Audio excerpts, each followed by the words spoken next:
नमस्कार, मी श्वेता अंकले. तरुण भारतच्या न्यूज बुलेटिन मध्ये आपल्या सर्वांचे स्वागत. आता पाहूया ठळक घडामोडी.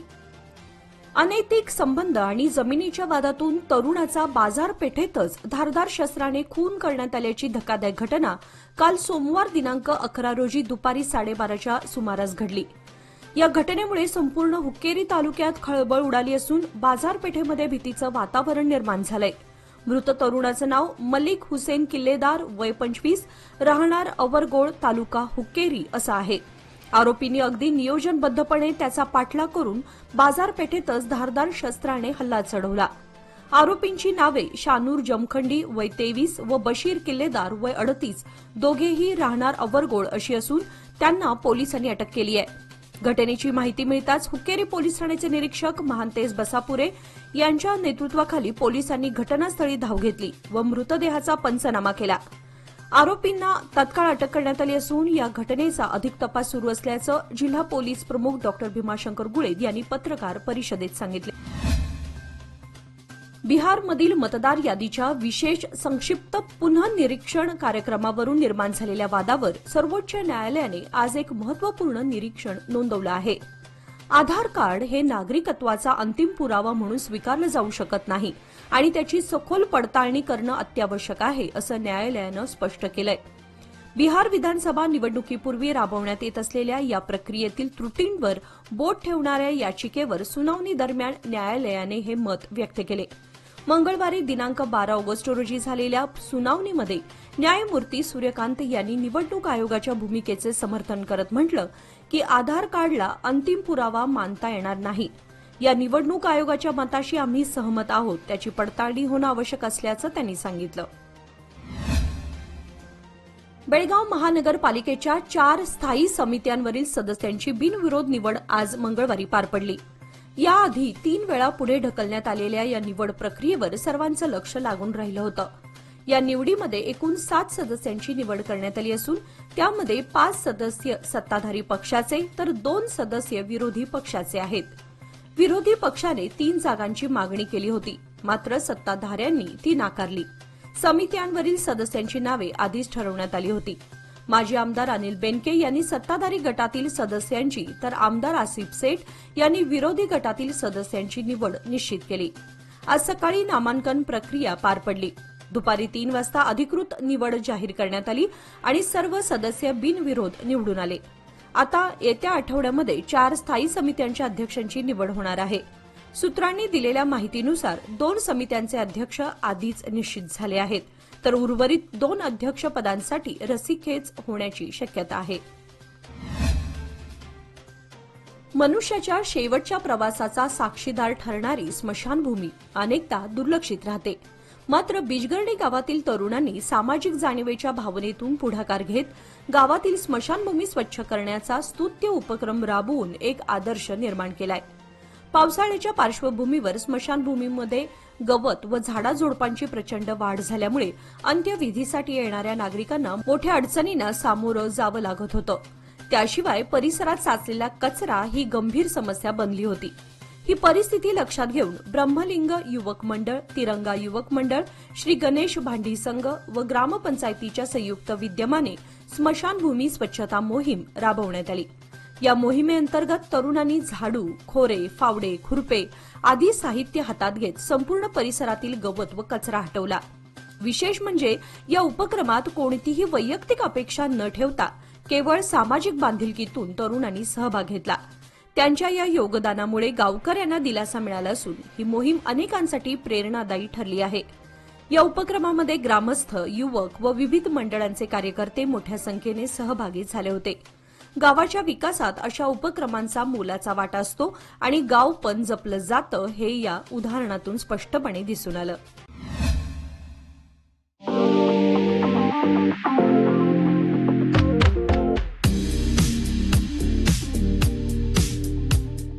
श्रावण मासानिमित्त डीके हेरेकर ज्वेलर्स सादर करीत आहेत अनोखी आणि अविस्मरणीय अशी खास ऑफर. 10,000 किमतीचे चांदीचे दागिने खरेदी करा आणि मिळवा विनामूल्य 0.100 मिलीग्रॅम सोन्याचे नाणे अगदी मोफत. नियम व अटी लागू. या सुवर्णसंधीचा लाभ घेण्यासाठी आजच संपर्क साधा. पत्ता डीके हेरेकर ज्वेलर्स, श्री विठ्ठल भवन, संयुक्त महाराष्ट्र चौकाजवळ, खडे बाजार, बेळगाव, तसेच तेली पाटील गल्ली, शहापूर, बेळगाव.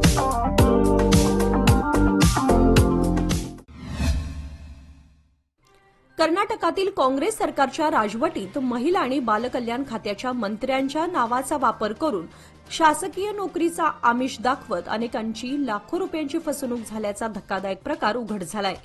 यामध्ये खानापूर तालुक्यातील एका युवतीची तब्बल 5.5 लाख रुपयांची फसवणूक झाली असून या प्रकरणी न्यायालयात तक्रार दाखल करण्यात आली आहे, अशी माहिती खानापूर येथील ज्येष्ठ सामाजिक कार्यकर्ते जयंत तिनईकर यांनी दिली. बेळगाव शहरातील कन्नड साहित्य भवन येथे मंगळवारी आयोजित पत्रकार परिषदेत तिनईकर बोलत होते. त्यांनी सांगितले की फसवणुकीची शिकार ठरलेली काव्या येळ्ळूर या युवतीकडून मंजुनाथ बलसर्गी या व्यक्तीने 4.5 लाख रुपये घेतले. तिच्या भावालाही नोकरी देण्याचं आश्वासन देत आणखी 1 लाख रुपये उकळले. एकूण 5.5 लाख रुपये घेतल्यानंतर एप्रिल 2024 मध्ये तिला महिला व बालकल्याण खात्याच्या मंत्र्यांच्या लेटर पॅडवर नियुक्ती पत्र देण्यात आलं. मात्र पुढील चौकशीमध्ये हे पत्र बनावट असल्याचं स्पष्ट झालं. कित्तूर पोलीस ठाण्यात तक्रार देऊनही 4 ते 5 वेळा आवश्यक कागदपत्रांची पूर्तता करूनही एफआयआर नोंदवण्यात आलेला नाही. त्यामुळे अखेर खानापूर न्यायालयात तक्रार दाखल करण्यात आली, असे जयंत तिनईकर यांनी स्पष्ट केले. तपास अधिकाऱ्यांनी गंभीर दखल घेऊन त्वरित कारवाई करावी अशी मागणीही यावेळी करण्यात आली. मागील 4 दिवसांची उघडीप संपवीत आज मंगळवारी दुपारी पावसाने पुन्हा एकदा हजेरी लावली. सकाळी सुमारे 11:30 ते 12च्या सुमारास शहरामध्ये अर्ध्या तासाहून अधिक काळ जोरदार सरी कोसळल्या, ज्यामुळे काही काळ शहरात गोंधळाचं वातावरण निर्माण झालं. सकाळपासून ऊन सावलीच्या खेळात नागरिकांनी आपली दैनंदिन कामे सुरळीत सुरू ठेवली होती. मात्र अचानक आलेल्या पावसाने त्यांची त्रेधात तिरपीट उडवली. रस्त्यांवरील फेरीवाले आणि विक्रेत्यांची धावपळ उडाली. अनेक ठिकाणी रस्त्यांवर पाणी साचल्यानं वाहतुकीवर परिणाम झाला. काही भागात विजेचा लपंडावही पाहायला मिळाला, ज्यामुळे नागरिकांना अतिरिक्त गैरसोयींचा सामना करावा लागला. शाळा, कॉलेज आणि कार्यालयातून घरी परतणाऱ्या नागरिकांची विशेषतः तारांबळ उडाली. हवामान विभागाने पुढील काही दिवसांमध्ये हलक्या ते मध्यम स्वरूपाच्या पावसाचा इशारा दिलाय. त्यामुळे नागरिकांनी आवश्यक ती काळजी घ्यावी असं आवाहन प्रशासनाकडून करण्यात आलंय. 79व्या स्वातंत्र्य दिनानिमित्त जैन इंटरनॅशनल ट्रेड ऑर्गनायझेशन अर्थात जीतो बेळगाव चॅप्टर आणि अन्न सुरक्षा व औषध प्रशासन विभाग यांच्या संयुक्त विद्यमाने भव्य रक्तदान शिबिराचे आयोजन करण्यात आले आहे. 15 ऑगस्ट रोजी सकाळी 8 ते दुपारी 3 वाजेपर्यंत हिंदुवाडी येथील महावीर भवन येथे हे शिबिर भरवलं जाणार आहे. या उपक्रमाची माहिती आज झालेल्या पत्रकार परिषदेत इव्हेंट कन्व्हेयर विक्रम जैन यांनी दिली. गरजू रुग्णांना वेळेवर रक्त मिळावं आणि देशसेवेचा भाग म्हणून रक्तदान करावं या उद्देशाने दरवर्षीप्रमाणे यंदाही हे शिबिर आयोजित करण्यात आले आहे. गेल्या 4-5 वर्षांपासून हे शिबिर यशस्वीपणे पार पडत आहे, असे ते म्हणाले. रक्त संकलनासाठी केएलई जिल्हा रुग्णालय आणि महावीर ब्लड बँक यांची संलग्नता असेल. यावेळी अध्यक्ष हर्षवर्धन इंचल, चीफ सेक्रेटरी अभय आदिमणी उपस्थित होते. आयोजकांनी कार्यकर्ते आणि नागरिकांना मोठ्या संख्येने या उपक्रमात सहभागी होण्याचे आवाहन केले असून देशभक्तीचा प्रत्यय रक्तदानाद्वारे दाखवावा असे सांगितले. बेळगाव तालुक्यातील रस्त्यांची अत्यंत गंभीर आणि दयनीय अवस्था लक्षात घेता रस्त्यांवरील खड्डे तातडीने बुजवावेत आणि दुरुस्तीची कामे त्वरित हाती घ्यावीत या मागणीसाठी महाराष्ट्र एकीकरण समितीच्या वतीने उद्या बुधवार दिनांक 13 ऑगस्ट रोजी सार्वजनिक बांधकाम विभागाला निवेदन सादर करण्यात येणार आहे. हे निवेदन सकाळी 11 वाजता किल्ला भागातील सार्वजनिक बांधकाम विभागाच्या अधिकाऱ्यांना दिलं जाणार आहे. सततच्या पावसामुळे अनेक मुख्य रस्त्यांवर मोठे खड्डे पडले असून काही रस्त्यांची अवस्था चाळणीसारखी झाली आहे. रस्त्यांवर पाणी साचल्यामुळे वाहन चालकांसह पादचाऱ्यांनाही दररोज धोका पत्करावा लागत आहे. या अडचणींमुळे अपघातांचं प्रमाण वाढलं असून काही ठिकाणी जीवितहानी झाल्याचाही उल्लेख करण्यात आलाय. गणेशोत्सव अवघ्या काही दिवसांवर येऊन ठेपलेला असताना रस्त्यांची तातडीने डागडुजी करण्यात यावी अशी स्पष्ट मागणी समितीने केली आहे. प्रशासनाने वेळेत पावले उचलावीत, अन्यथा आंदोलनात्मक मार्ग स्वीकारण्याचा इशाराही यावेळी देण्यात येण्याची शक्यता वर्तवण्यात आली आहे. विजापूर जिल्ह्यातील इंडी तालुक्यातील मोनाप्पा नगर येथील धनसिंग तांडा परिसरामध्ये खेळताना विहिरीत पडून 8 वर्षीय चिमुकलीचा मृत्यू झाल्याची हृदयद्रावक घटना सोमवारी सायंकाळी घडली. अर्चना राठोड असं या दुर्दैवी बालिकेचं नाव आहे. अर्चना आपल्या आईसोबत मेंढ्या चारण्यासाठी रानात गेली होती. खेळता खेळता ती अचानक जवळच असलेल्या विहिरीत पडली. घटनेनंतर परिसरात मोठा गोंधळ उडाला. स्थानिक नागरिकांनी तात्काळ मदतीचा हात दिला. दरम्यान अग्निशामक दलाच्या जवानांनी रात्रभर शोध मोहीम राबवून मंगळवारी सकाळी तिचा मृतदेह विहिरीतून बाहेर काढला. या दुर्घटनेमुळे संपूर्ण परिसरात शोककळा पसरली असून मृत बालिकेच्या कुटुंबियांचा आक्रोश पाहून सगळेजण हळहळ व्यक्त करत होते. इंडीनगर पोलीस ठाण्यामध्ये याची नोंद करण्यात आली असून पुढील तपास सुरू आहे. 2 दिवसांपासून सौंदत्ती तालुक्यातील यल्लम्मा देवी मंदिर परिसरात झालेल्या ढगफुटी पावसामुळे पूरस्थिती निर्माण झाली होती. गाभाऱ्यात आणि मंदिर परिसरात 3 फुटांहून अधिक पाणी साचल्यानं मंदिरातील दानपेट्यांमध्येही पाणी शिरलं आणि त्यातील नोटा भिजल्या. गेल्या 2 दिवसांपासून पावसाने विश्रांती घेतल्यामुळे मंदिर प्रशासनाने दानपेट्या उघडून भिजलेल्या नोटा मंदिराच्या आवारात त्या सुकवण्यासाठी ठेवण्यात आल्या होत्या. या नोटांवर कुंकू, भंडारा आणि माती चिकटली असल्यानं त्यांचे स्वच्छता कामही सुरू आहे. या नैसर्गिक आपत्तीमुळे मंदिर परिसरातील अनेक दुकानदारांचेही मोठ्या प्रमाणात नुकसान झाले आहे. अचानक आलेल्या पुरामुळे दुकानातील मालमत्ता आणि वस्तूंचं नुकसान झालेलं दिसून आलं. मंदिर प्रशासनाने तातडीने स्वच्छता मोहीम हाती घेतली असून भाविकांना आणि भक्तांना घाबरून न जाता सर्व काही लवकरच पूर्ववत करण्यात येईल असे आश्वासन दिले आहे. कोल्हापूर येथील शिवाजी विद्यापीठाच्या दूर शिक्षण व ऑनलाईन शिक्षण केंद्रांमार्फत राबवण्यात येणाऱ्या विविध अभ्यासक्रमांची माहिती देण्यासाठी बेळगाव येथे प्रवेश माहिती शिबिराचे आयोजन करण्याची विनंती विद्यापीठ प्रशासनाने महाराष्ट्र एकीकरण समितीला केली आहे. विद्यापीठाच्या दूर शिक्षण माध्यमातून BA, BCom, MA, MCom, MBA, MSc तर ऑनलाईन शिक्षण माध्यमातून एमबीए, एमकॉम, एमएससी गणित हे अभ्यासक्रम राबवले जात आहेत. हे सर्व अभ्यासक्रम यूजीसी, डीईबी आणि एआयसीटीई मान्यता प्राप्त असून यामध्ये 87 अभ्यास केंद्रे, तज्ज्ञांचे मार्गदर्शन, दर्जेदार स्वयं अध्ययन साहित्य, संपर्क सत्रे तसेच सवलतीचे शुल्क ही वैशिष्ट्ये आहेत. या शिबिराच्या आयोजनामुळे बेळगावातील विद्यार्थ्यांना उच्च शिक्षणाच्या अधिक संधी उपलब्ध होणार असून महाराष्ट्र एकीकरण समिती लवकरच या संदर्भात निर्णय घेण्याची शक्यता आहे.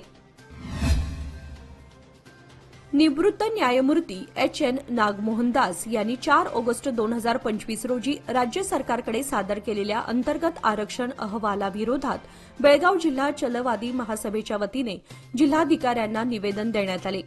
या निवेदनात चलवादी समाजाने स्पष्ट मागणी केली की समाजातील सर्व उपजातींना न्याय मिळेल अशा पद्धतीने अंतर्गत आरक्षणाचे वर्गीकरण करण्यात यावे. तसेच अहवालातील त्रुटी दूर करून चलवादी समाजाला अधिक आरक्षण मिळावे, जेणेकरून सामाजिक, शैक्षणिक आणि आर्थिक विकासाला हातभार लागेल. या निवेदनप्रसंगी दुर्गेश मैत्री, हनुमंत मधाळे, कुमार दरभारे, सुभाष कांबळे, सुरेश देवरमनी, गणेश मस्ते यांच्यासह अनेक पदाधिकारी आणि समाजबांधव उपस्थित होते. यावेळी चलवादी समाजाच्या हक्कासाठी शासनाकडे ठोस मागणी करण्यात आली असून अहवालावर फेरविचार करून न्याय मिळावा अशी मागणी समाजातर्फे करण्यात आली. बसवणकुर्ची येथील श्री बसवण्णा, श्री कलमेश्वर आणि श्री ब्रह्मदेव मंदिरात सोमवार दिनांक 11 ऑगस्ट रोजी श्रावण सोमवार निमित्त महाप्रसादाचं आयोजन करण्यात आलं होतं. या धार्मिक कार्यक्रमाला भाविकांचा मोठा उत्स्फूर्त प्रतिसाद मिळाला. मंदिरात पहाटे अभिषेक, पूजा आणि अन्य धार्मिक विधींनी कार्यक्रमाची सुरुवात झाली. दुपारी 4 नंतर गारहाणे घालण्यात आले. त्यानंतर विशेष पूजेचे आयोजन करण्यात आले होते. पूजनोत्तर महाप्रसादाचे वितरण सुरू झाले. या प्रसंगी बेळगाव शहरासह हलगा, बस्तवाड, शिंदोळी, सुळेभावी, निलजी, सांबरा, देवराज अर्स कॉलनी, मुदगा, मोदगा या परिसरातील भाविकांनी तसेच गोवा व महाराष्ट्रातून आलेल्या भक्तांनी महाप्रसादाचा लाभ घेतला. शिस्तबद्ध आयोजन, भक्तिपूर्ण वातावरण आणि भाविकांची उपस्थिती यामुळे कार्यक्रम अत्यंत यशस्वी ठरला. या मान्सून मध्ये मिळवा सुरक्षित साथ, कमी कालावधीत उत्तम व्याज. सादर आहे लोक मान्सून ठेव योजना. मिळवा 500 दिवसांच्या ठेवीवर 10.25% व्याज. ज्येष्ठ नागरिकांसाठी 0.50% अधिक व्याज. अधिक माहितीसाठी आमच्या नजीकच्या शाखेला भेट द्या किंवा कॉल करा 1800-212-4050. लोकमान्य, प्रत्येक पावलावर तुमच्या सोबत. योजना फक्त सभासदांकरिता, नियम व अटी लागू. घर घर तिरंगा हर घर तिरंगा या अभियानांतर्गत देशभक्तीचा आणि उत्साहाचा जल्लोष आज बेळगावात पाहायला मिळाला. भाजपा बेळगाव ग्रामीण मंडळाच्या वतीने भव्य तिरंगा मोटारसायकल रॅलीचे आयोजन करण्यात आले. विजयनगर, हिंडलगा, गणेशपूर आदी भागातून ही रॅली काढण्यात आली. रॅलीच्या माध्यमातून देशभक्तीचा संदेश देत नागरिकांमध्ये जनजागृती करण्यात आली. या रॅलीमध्ये भाजप जिल्हाध्यक्ष सुभाष पाटील, धनंजय जाधव, चेतन पाटील यांच्यासह महिला मोर्चातर्फे भाग्यश्री कोकितकर, स्नेहा कोळेकर, श्वेता जगदाळे आदींची उपस्थिती उल्लेखनीय होती. रॅली दरम्यान राष्ट्रध्वजाचे महत्त्व आणि देशप्रेमाची भावना युवकांमध्ये बिंबवण्याचा प्रयत्न करण्यात आला. भाजपाच्या या उपक्रमाचे सर्वत्र स्वागत होत आहे.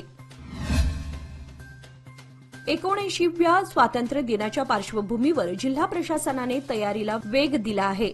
शहरातील मुख्य प्रशासकीय इमारतींवर आकर्षक विद्युत रोषणाई व रंगरंगोटी करण्यात येत आहे. यासोबतच स्वच्छता मोहीम, सजावट आणि सुरक्षेच्या दृष्टीने उपाययोजना हाती घेण्यात आल्या आहेत. दरवर्षीप्रमाणे यंदाही स्वातंत्र्य दिन मोठ्या उत्साहात व जल्लोषात साजरा व्हावा यासाठी प्रशासन सज्ज झालं असून उर्वरित कामे अंतिम टप्प्यात आहेत. स्वातंत्र्य दिन अवघ्या 3 दिवसांवर येऊन ठेपला असताना शहरात देशभक्तीचे वातावरण निर्माण झाले आहे. प्रशासनाच्या वतीने मुख्य कार्यक्रमाचे आयोजन जिल्हाधिकारी कार्यालयाच्या मैदानात करण्यात येणार आहे. या ठिकाणी राष्ट्रीय ध्वजारोहणासोबतच विविध सांस्कृतिक कार्यक्रम, पोलीस संचलन आणि सन्मान समारंभ होणार आहेत. शाळा, महाविद्यालय, सामाजिक संस्था देखील स्वातंत्र्य दिन साजरा करण्यासाठी उत्साहात तयारी करत आहेत. भारत विकास परिषदेच्या वतीने रविवारी आयोजित करण्यात आलेल्या राष्ट्रीय समूहगीत व लोकगीत स्पर्धांना उत्स्फूर्त प्रतिसाद लाभला. या स्पर्धांमध्ये लव्हटेल सेंट्रल स्कूल आणि ज्योती सेंट्रल स्कूल यांनी उत्तम कामगिरी करत प्रथम क्रमांक पटकावला.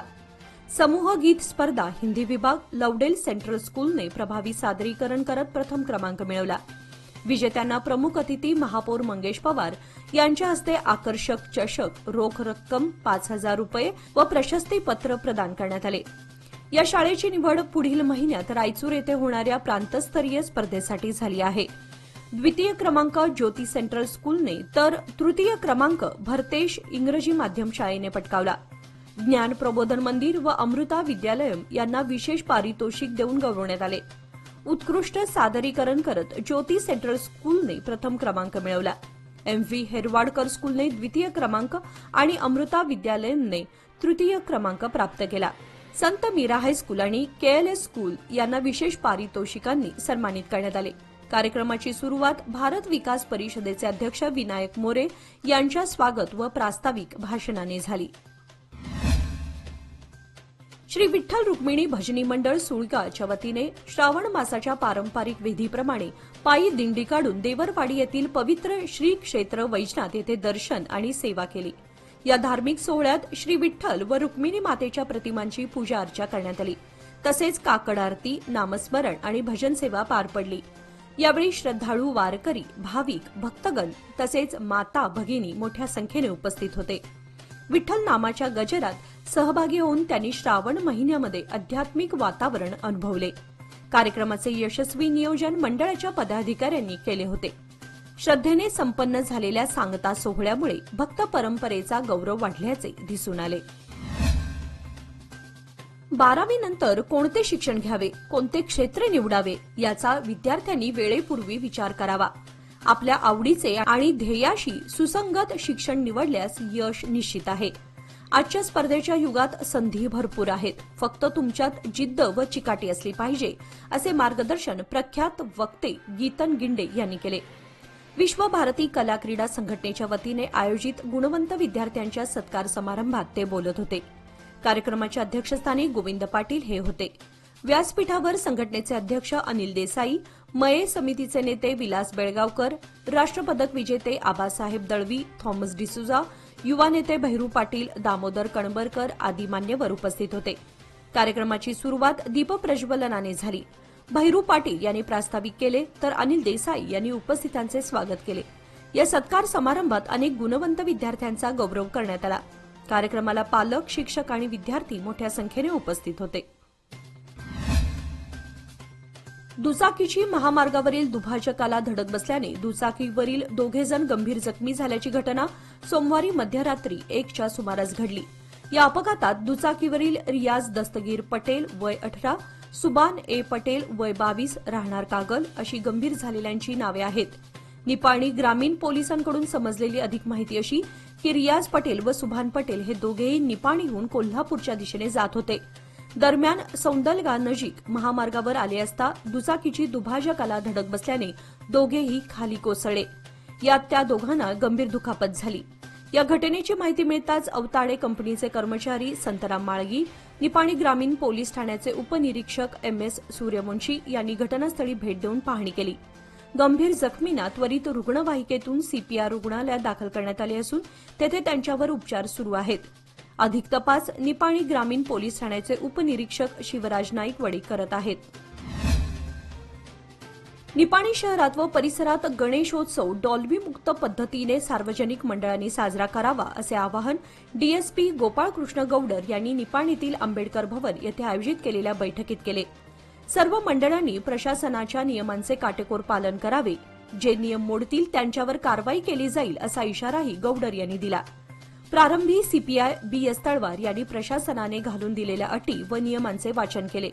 या बैठकीस निपाणीचे तहसीलदार MN बळीगार, पालिका आयुक्त गणपती पाटील, निपाणी शहर पोलीस ठाण्याचे उपनिरीक्षक शिवानंद कारजोळ, निपाणी ग्रामीण पोलीस ठाण्याचे उपनिरीक्षक शिवराज नाईकवडी, बसवेश्वर चौक पोलीस ठाण्याचे उपनिरीक्षक रमेश पवार, खडकलाट पोलीस स्थानकाच्या उपनिरीक्षक अनिता राठोड, हेस्कॉमचे अभियंता सुरेश तहसीलदार अक्षय चौगुला, आरोग्य निरीक्षक विनायक जाधव, अग्निशामक दलाचे अधिकारी उपस्थित होते।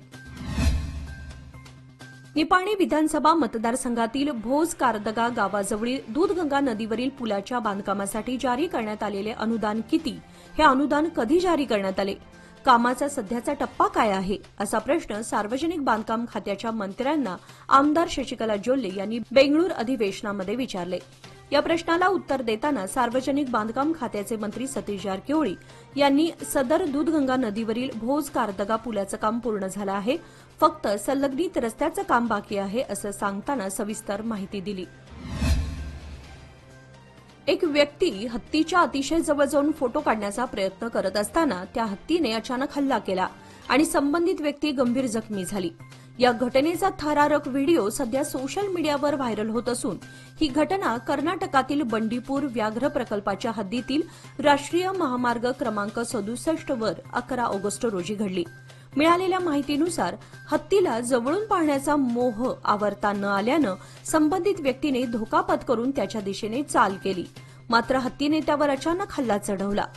वन विभाग व स्थानिक प्रशासनाकडून पर्यटकांना नेहमीच वन्य प्राण्यांपासून सुरक्षित अंतर राखण्याचं आवाहन करण्यात येतं, मात्र असे प्रकार पुन्हा पुन्हा घडत असल्याने वन्यजीव आणि पर्यटकांच्या सुरक्षेबाबत गंभीर चिंता व्यक्त केली जात आहे। याचबरोबर आजचे बातमीपत्र इथे संपले।